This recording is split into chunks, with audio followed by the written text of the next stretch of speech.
Welcome to today's video. If you're looking to simplify your communication on Gmail, you'll love this new update that allows you to enable the chat tab right on your PC. Let's dive into the steps to get it set up. First, open your web browser and head over to gmail.com.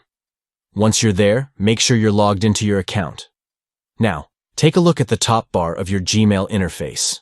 In the upper right corner, you'll see a gear icon. This is your shortcut to settings. Go ahead and click on that gear icon.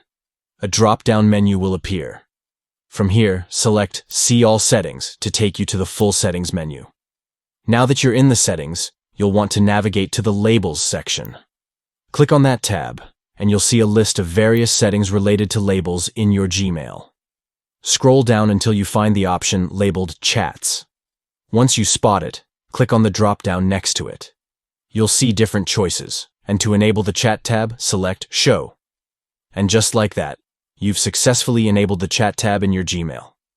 Now you can easily access your chats alongside your emails, making your communication even more efficient. That's all for this quick guide. If you found this video helpful, don't forget to like and subscribe for more tips and tricks on navigating your favorite apps. Thanks for watching, and happy chatting.